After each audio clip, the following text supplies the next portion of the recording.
une introduction personnelle. Quand j'ai invité Eliade Cassis, évidemment, les organisateurs m'ont demandé quel journaliste je voulais.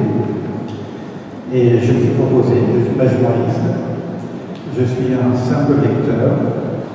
Et en général, lorsqu'on lit des livres qui sont de l'ordre du sacré, on prend un recul et on s'assoit sous une tente. Lorsque je suis tombé sur le premier livre d'Eliade, Qumran, qui est très connu, j'ai eu un choc au niveau du sacré. Bien sûr, il y a un thriller extraordinaire, mais ce qui m'a frappé, c'est une quête du sacré, une quête de la lumière. Et en général, lorsqu'un journaliste commence une interview, on commence par présenter l'auteur. Est-ce qu'il y a des personnes qui, ici, ne connaissent pas Eliade? Vous avez de la chance, parce que vous êtes certainement dans le juste. Je pense que très peu de personnes connaissent Eliade, je me demande si elle-même se connaît. À moins d'être visionnaire. Et je vais faire un pari d'échange à travers ma lecture et voir si Eliade se reconnaît un petit peu dans ses livres. Vous êtes d'accord? C'est un peu différent de ce qu'on fait d'habitude. Oui, je suis d'accord et je suis extrêmement curieuse de voir ce qui va résulter de cet échange. Mais en même temps, je me découvre, mais si je me découvre moi en tant que lecteur, c'est quelque part, je me retrouve être le héros du livre, et si je me retrouve être le héros du livre, c'est que vous êtes le héros du livre. Je ne sais pas si vous savez ce que veut dire, et je vais demander donc déjà à Eliade, qu'est-ce que veut dire palimpseste?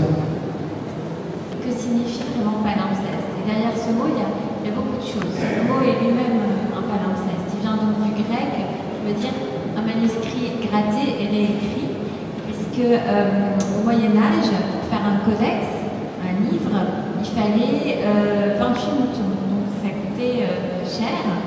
Et donc les moines copistes préféraient gratter des codex déjà écrits et réécrire un texte sur le texte gratté.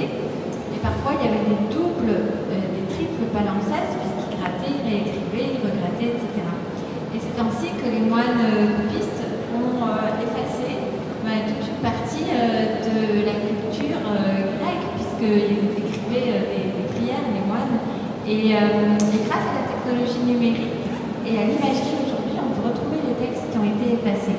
Comme cela s'est passé pour un véritable palimpseste, pas celui dont je parle, mais un palimpseste d'Archimède qui a été retrouvé, donc un manuscrit véritablement écrit par Archimède, et sur lequel un moine avait réécrit un autre texte. Et donc, c'est évidemment très romanesque, c'est le point de départ de cette histoire, puisque c'est une histoire policière qui est liée à la découverte d'un manuscrit, d'un palimpseste, qui contient une certaine révélation. Et le palimpseste, c'est aussi un paradigme littéraire que les linguistes aiment beaucoup, puisque c'est l'image de l'interprétation des textes, puisque tout texte est en fait écrit, derrière tout texte, il y a un autre texte qui se cache, et puis d'autres textes à venir qui sont les interprétations d'un texte, puisqu'un texte est ouvert à l'interprétation à l'infini, et derrière un texte, il se cache toujours d'autres textes. Bien, vous avez compris que le palimpseste, c'est un texte qui en cache un autre. Et bien, tous les livres d'Eliade sont des palimpsestes. Il y a un texte qui en cache un autre. Et derrière donc, ces livres, il y a aussi un vieux parchemin, un très très vieux parchemin, qui est le parchemin d'Eliade. Et c'est ce que je me suis amusé à chercher à travers ces livres. Dans la langue que je parle, il n'y a pas de temps présent pour le verbe être, pour dire je suis. Elle parle d'elle-même. Il s'agit de sa langue, où il n'y a pas de verbe être. Quelle est votre langue? De quoi on parle ici? De quelle langue où il n'y a pas de verbe être? Oui, c'est intéressant, c'est vraiment effectivement cette langue, peut-être que chacun a en soi qui voudrait exprimer ce que l'on est, mais on n'y arrive jamais puisque cette langue singulière, personnelle, elle doit se verser toujours dans Et du coup, on n'arrive jamais à atteindre cet être, en tout cas cette singularité absolue qui est en soi, puisque avec les mots, on se trahit, on arrive à l'approcher parfois peut-être par la poésie, par le roman, par la métaphore, mais c'est quelque chose qui nous échappe sans cesse. Donc on est bien à la quête de l'être qui nous échappe. Évidemment, cette langue où il n'y a pas de verbe être, il s'agit d'une langue ancienne qu'on appelle l'hébreu. Et on va trouver également de temps en temps des filigrammes à travers cette langue sacrée, qui est aussi une façon d'écrire, une façon de cacher. Et donc, il y a aussi dans ces livres quelque chose de biblique. Et derrière cette quête, qu'on pourrait appeler la quête du Graal, il y a aussi, dans cet arrière-fond, ce parchemin, son identité hébraïque, et de temps en temps, vous verrez un petit signe sur l'amour de Sion. Je ne me tairai point, et pour l'amour de Jérusalem, je ne serai point en repos, jusqu'à ce que sa justice sorte comme une splendeur, et que sa délivrance allume comme une lampe. Eliette, je ne sais pas si on est bien en accord. Est-ce que vous avez compris que vous passez également à un enseignement biblique à travers vos livres? Oui, il y a toujours un enseignement biblique à travers mes livres, c'est vrai, parce que moi-même je suis née dans un milieu d'enseignement biblique, puisque j'ai un père qui est professeur de Talmud, donc depuis toute petite j'ai baigné là-dedans, et c'est vrai que même dans un livre comme le Palimpseste d'Archimède, qui ne parle pas du tout, ni de Bible, ni de judaïsme, voilà, ni de culture hébraïque, il y a un enseignement biblique. Et c'est vrai que mes livres sont comme des commentaires, finalement, de quelque chose qui a son origine dans la Bible, dans une problématique qui a trait de toute façon au sens du monde, à la morale, voilà, à la question de l'homme. Donc dès qu'on parle de la question de l'homme, on est dans une problématique biblique. Une problématique biblique, alors la Bible, évidemment, il y a un exotérisme, il y a une histoire, et la Bible est également un palimpseste, puisque vous avez une histoire extérieure, et à l'intérieur de cette histoire, évidemment, il y a toute une histoire cachée, l'âme de la Bible. Et lorsque je vois, donc on parle donc d'ésotérisme, d'initiation, et pendant une autre année, je poursuivis mon initiation, puis un jour, Lévi vient à moi et me remit un petit rouleau, et on se retrouve justement avec le rouleau perdu. Et puis depuis ce livre, on cherche un rouleau, on cherche à écrire un livre qui s'est perdu. Et bien, vous allez voir que Eliette, au fur et à mesure, elle est dans cette quête de ce rouleau perdu, qui m'amène à ce dernier livre, et qu'on va retrouver tout au long de ces livres. Vous retrouvez là? Oui, on cherche toujours à écrire le livre absolu, en fait. Le livre. En fait. Mais si je continue d'écrire, c'est qu'à chaque fois, je me rends compte que j'ai raté, que c'est pas celui-là, et que c'est pas du tout ce que je pensais que ce serait. Et donc, voilà, je recommence à en écrire un autre. Vous l'avez écrit, ça. Vous l'avez écrit dans le livre. Le livre, c'est ça. J'en ai qu'une partie, hein. Ce n'est pas des livres, c'est 100 livres, c'est un livre. Il y a toujours cette quête, et évidemment, la quête du bien et du mal, c'est la quête aussi de Dieu, la quête du vide, nul espace de vide de Dieu. On va retrouver cette belle phrase sur ce livre difficile, sur le bien et le mal, ô Dieu, Dieu de la lumière, Dieu de l'obscurité. Donc on est toujours sur la quête du 1. Alors j'en parle maintenant évidemment, je ne fais que parler de ce livre, croyez-moi. Parce que les quêtes du 1, vous le trouvez ici, mais à travers le 3-14. C'est l'histoire de la droite et du cercle. Finalement, 3-14 égale 1. Oui, c'est ça, exactement. 3-14 égale 1. C'est la difficile équation, puisque le palimpseste d'Archimède met en scène les meurtres qui sont liés au chiffre pi. Ce chiffre étrange, puisque on le retrouve partout dans l'univers, et c'est comme s'il organisait le monde, et en même temps on n'arrive pas enfin, il n'y a pas de série des millions et des millions de décimales que les ordinateurs permettent de trouver, la technologie moderne de calculer. Il y a même des gens qui font des concours de mémorisation de ces décimales. Et tout se joue dans ces décimales, justement, du 3, c'est-à-dire du 3,14, qui sont parfaitement aléatoires, a priori infinies, puisque jusqu'à nouvel ordre, on n'avait trouvé de fin à la succession des décimales, et qui organisent le monde. Et donc, en fait, effectivement, il y a toute une interrogation sur ce principe, ce 1, qui est en fait un 3 qui organise le monde dans mon roman, et voilà.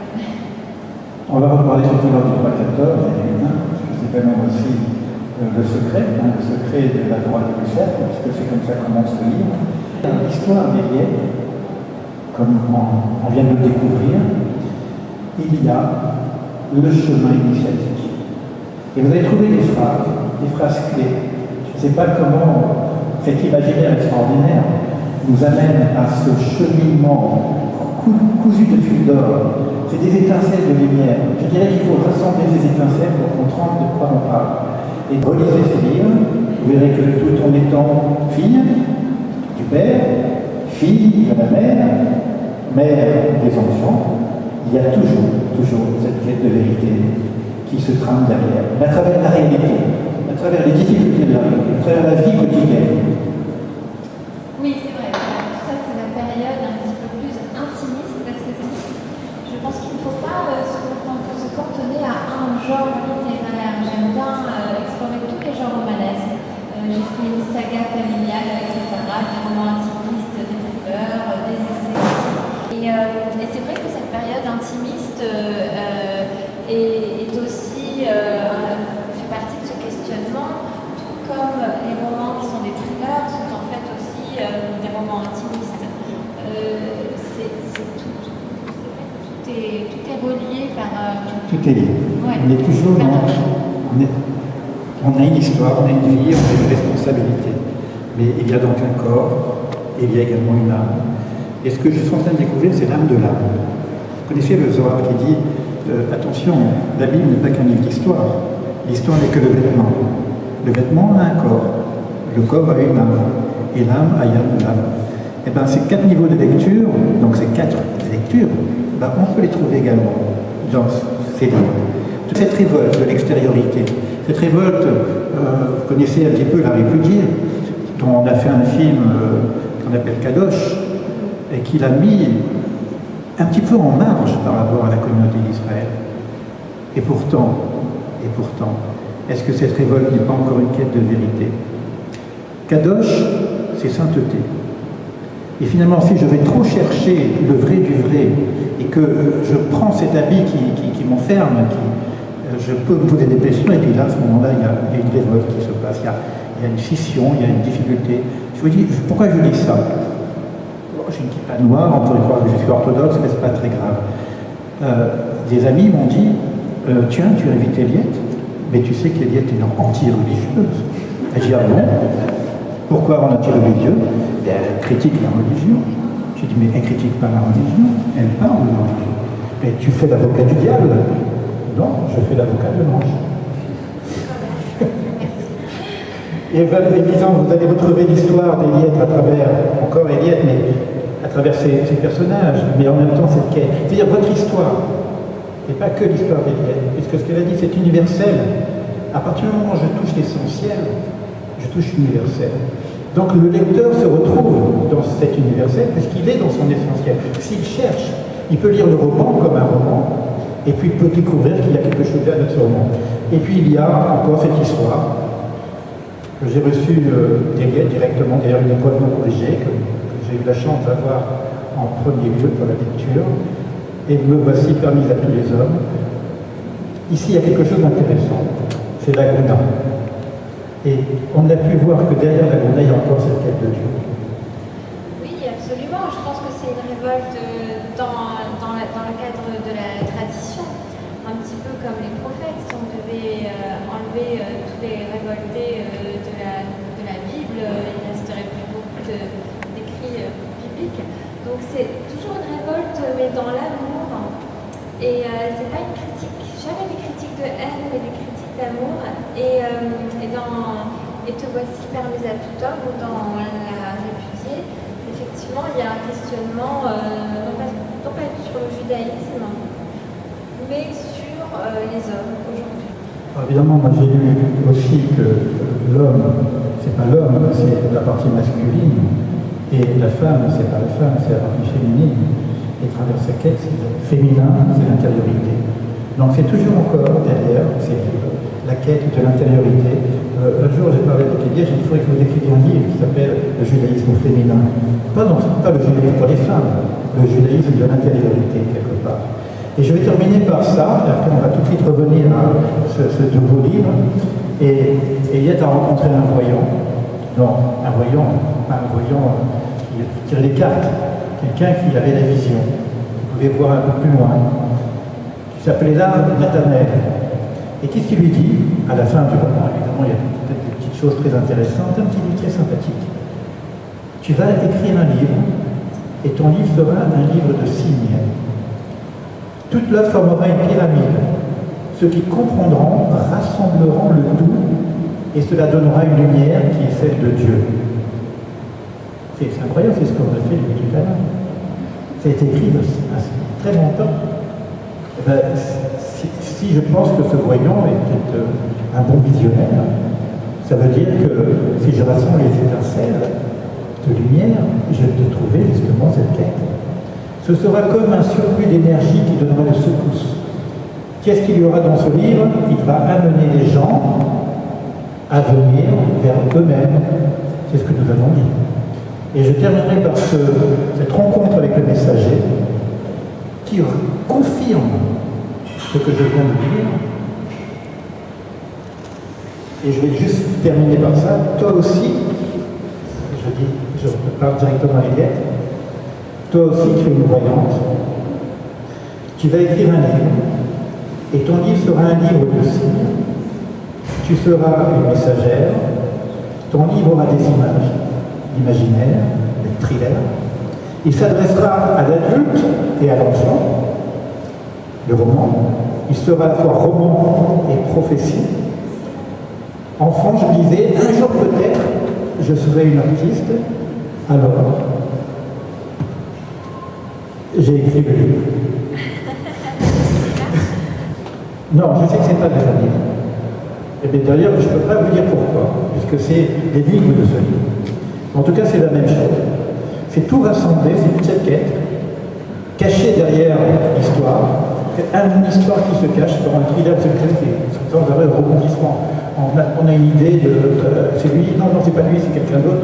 On est pris par l'histoire. J'ai essayé de ne pas être pris que par l'histoire. Donc je me suis mis dans cet espace sacré. J'ai vu qu'il y a encore la même histoire qui se prolonge. Ici, il y a un peu plus d'éléments. Mais elle est partie à Qumran encore, puisqu'elle est partie voir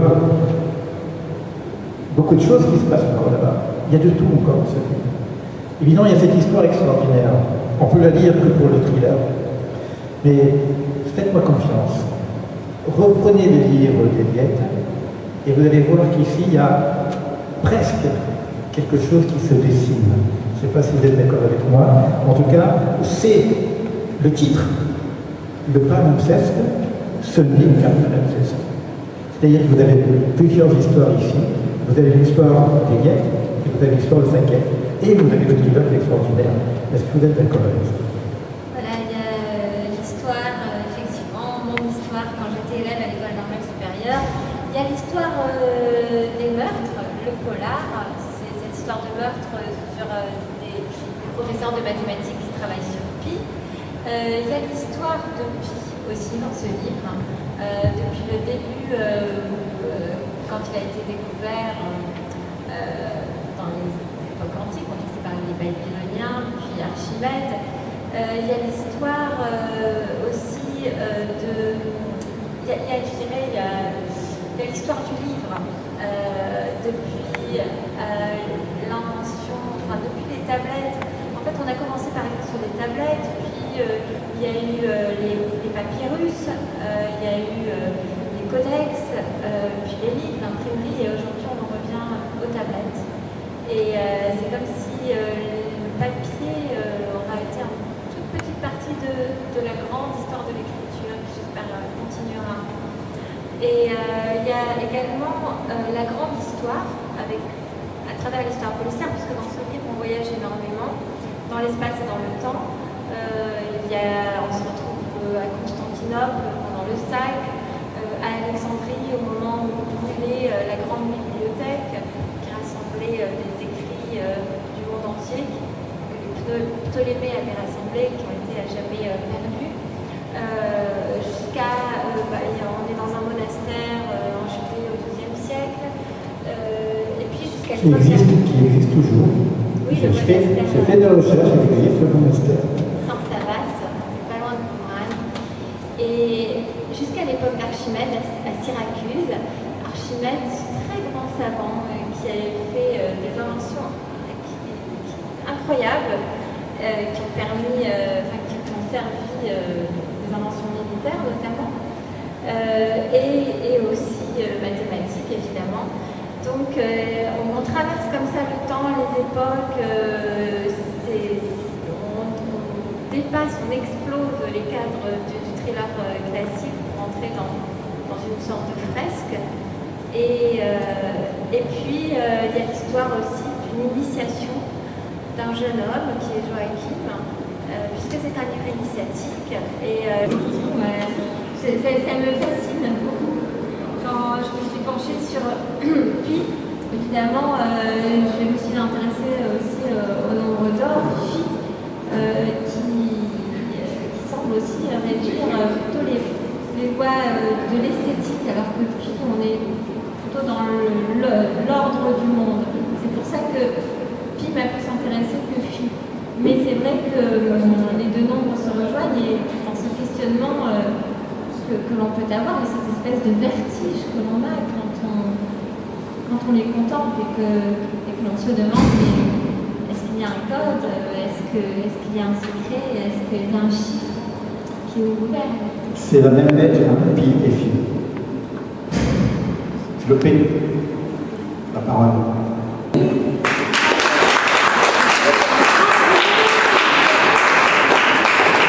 Donc, il y a des maîtres au stand de la CFIA, c'est faire le livre, mais c'est faire c'est aussi le nombre. Donc, on se retrouve au stand pour les signatures, si vous voulez bien. Merci beaucoup, Aïe. Merci, Olivier.